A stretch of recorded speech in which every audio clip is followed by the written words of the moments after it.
For traders that have emailed and asked, the links for the free downloads are in the description box below.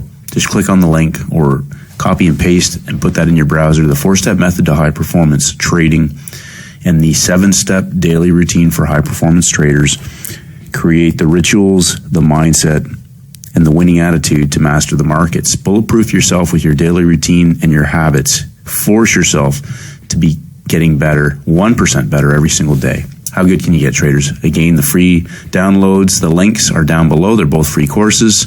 Let's get started. G'day, Traders Mindset Reset. It's Wednesday, the midpoint range of the week. Today, as usual, we will answer some specific questions. I'm going to talk about a couple of things that traders have brought up to my attention.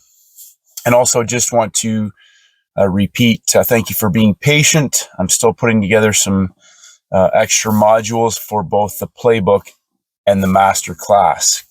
A lot of the feedback that's come back from traders addressing certain concerns, and I'm going to try to highlight those in both modules. But number one, I want to reinforce the most important priority and concept of simplicity. Now, simplicity means this: same setups over and over again, rinse and repeat, scale them up in size. Now, one of the things that I think traders, some traders have grasped that, and they just hunt. They're just hunting the same setup. And that's what I want to kind of paint the picture for today, is that I'm actually looking pretty much now for one specific setup over and over and over and over again. Now, I talk about pump, coil, and dump, dump, coil, and pump. There are specific criteria that can bring an instrument up on a watch list for the next day in the session that you're trading. Now, one of the most common questions that I keep getting from traders is, can you go over trades in Asia? Can you go over trades in London? Now, here's the thing. If you have an instrument that comes up on your watch list, so for example, I'm trading New York. I want you to think about something really, really simple. So I get pairs that come up on my watch list that have already moved in Asia. So I'm trading New York. They're on my watch list, but they've already moved in Asia. Now, the next possible setup that I could look at if I was going to trade that instrument would be a low-hanging fruit, obviously. But what I want you to understand is that the same instruments come up on the watch list. So if the setup is there, it's going to be there in Asia. It's going to be there in London. Today was a fantastic opportunity on the DAX for traders in London, and then a low-hanging fruit. Low-hanging fruit, trend continuation, nail and bail if you're at an extreme. We're Wednesday, midpoint range of the week. Remember the day 1, day 2, day 3 front side. 2 types of trades on a day 3, trend trades or reversal trades. Now, does an instrument come up on your watch list? Today was a great example of an instrument. We're on the back side of the week. So this is one of the things I'm going to be going over in depth for traders.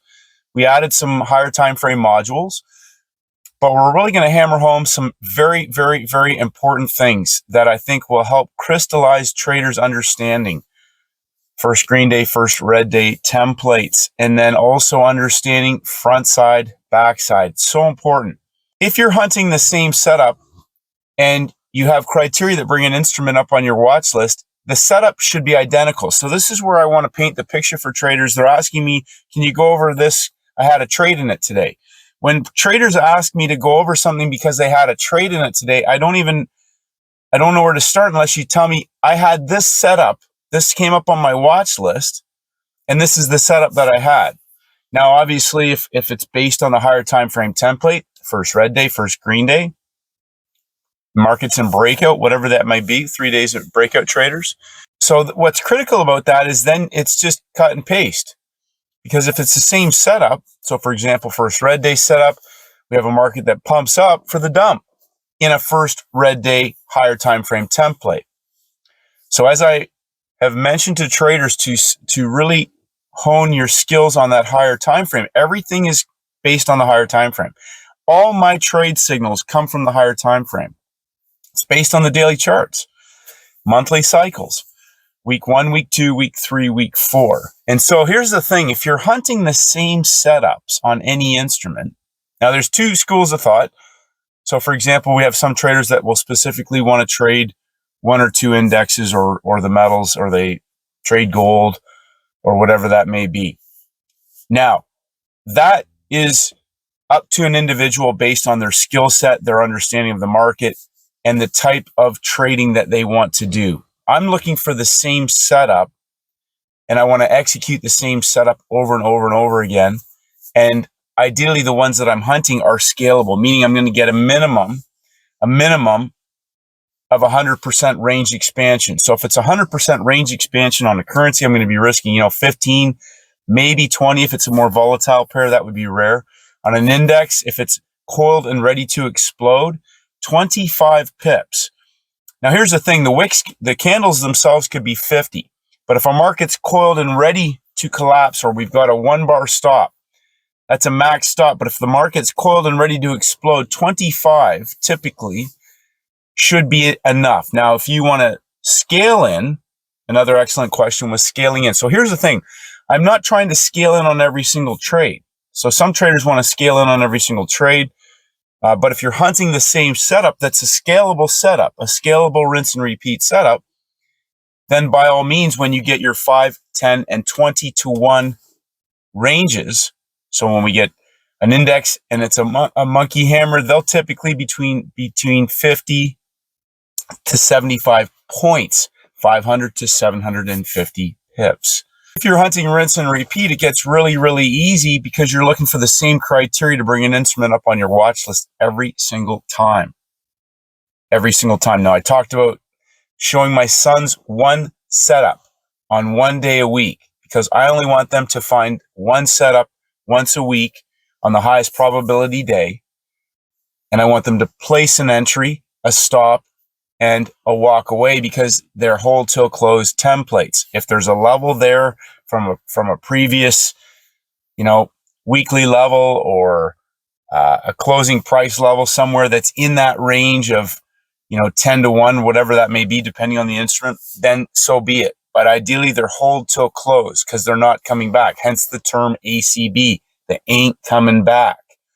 Now, my friend Steven and I have been talking about this a lot the last few days. And I'm really in the headspace now of doing the same OCOs. I want to get into my trades, place my stop, profit target, and walk away and let the trade play out. Except that what's going to happen, I don't even want to be at the screen anymore. Now, I know some traders, that's a leap of faith a bit, but depending on the setup that you're hunting and the confidence you have in the templates or in the setup that you're trading. So that's the difference, I suppose, between taking a trade. I want to try and take a trade. As I mentioned today, on those indexes, S&P, NAS, day 1, day 2, reversal day 3 in a large breakout gap. Now, we're on the backside of the month. So several traders have asked, is that a first red day? Well, we're already in first red day templates for the month, but we're on the backside of the month. We went down week 1, week 2, first green day. Week 3 came up. Week 4 pumps higher and dumps. We're on the backside of the month. I don't know. How does price behave tomorrow? We'll see. We could have a 1-day pullback now, and the market could consolidate or coil into the end of the month. Next week, we have April 2nd, the tariffs, but we're on the backside of the month.